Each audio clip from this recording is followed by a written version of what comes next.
God, it's so cold. I can't even speak properly. Didn't even get to cross.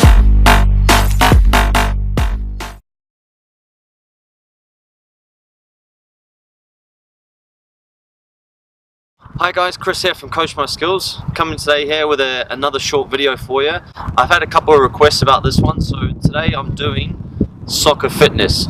Now, there are many aspects to soccer fitness. You've got things like speed, endurance, stamina, agility, strength.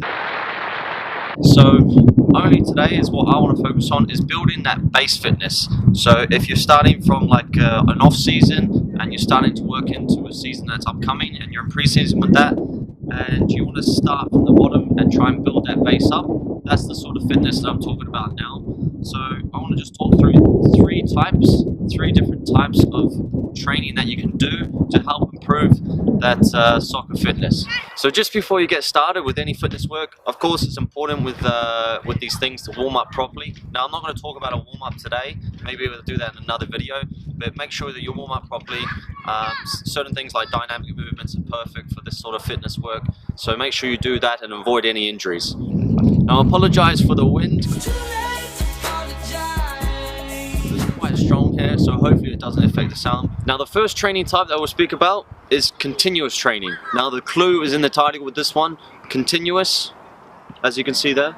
So it's a form of training that is a low aerobic training, so you're doing it at low intensity, but you do it for a longer period of time. So that's something like, you know, if you're going to the gym, you're 30 minutes on a bicycle, a low intensity, keep it going for 30-40 minutes. It's a long period, so this is a good sort of training to begin with. It's a baseline training. So for the first, I would recommend for the first 1 to 2 weeks of your initial training of your off season, you stick to continuous training to try and build that base up of your fitness.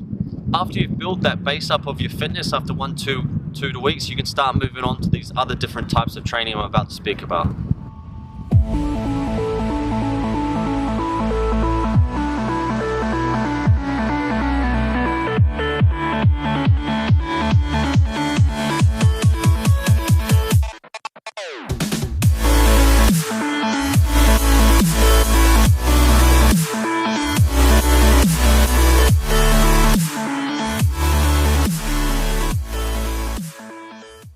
So after having been doing that continuous training for a period of 1 to 2 weeks, the second type of training that you can now incorporate into your off-season sort of program is fartlek training. Believe it or not, that fartlek training means speed play in Swedish, of all languages.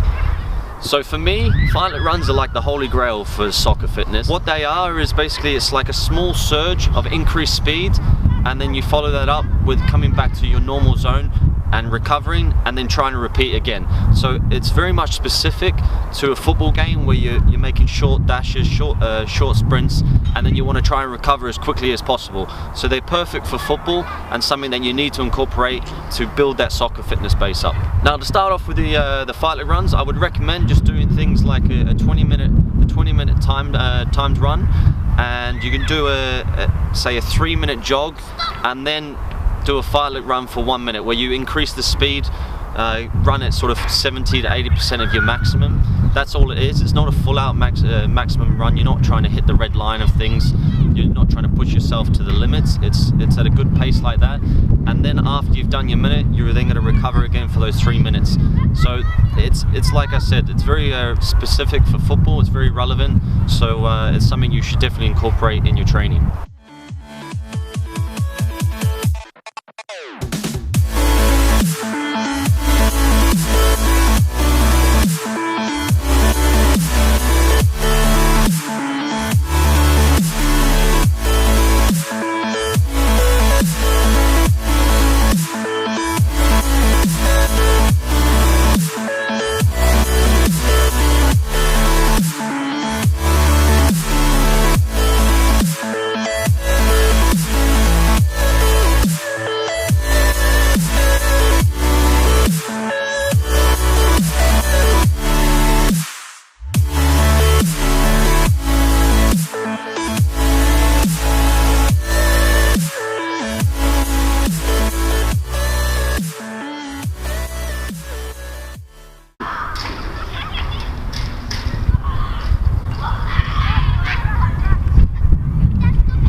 But you got the first continuous training. The second thing is your fight leg training, and then you want to incorporate the last thing that I think is essential for football players as well, is interval training.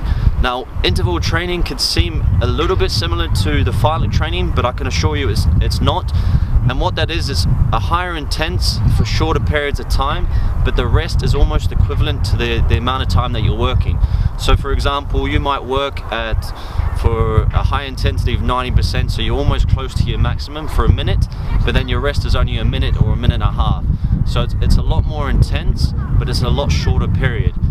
So a little bit like the fight leg training as well, with the interval training it's important to focus as well on the recovery. So it's like when you're recovering, your body is also adapting as well. So it is part of the process that when you put in the work in and you're recovering, you focus on the recovery as well, because as you're doing it, your body makes changes, you're becoming a lot more stronger and fitter, and this is perfect for football as well. So it's important that you build up through that, and I'll show you that as well, that you build from the continuous to your fight leg into your interval, and then you start to incorporate them all, and that will really give you a really good basic ground fitness for football, for moving forward into things that are more specific, like speed, agility, all those other things that you'll have as well that you can focus on another time.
So that's the 3 types of training that I'd recommend to do, especially if you're doing an off-season program. To the people that requested this video, thank you very much. I picked probably the worst day to do it. It's so cold, and yeah, but I hope that it's useful for you. So thanks for watching. I hope you enjoyed the video. If you did, give it a thumbs up.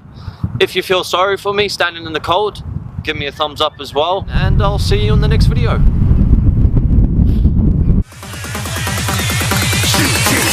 Didn't even get to bronze.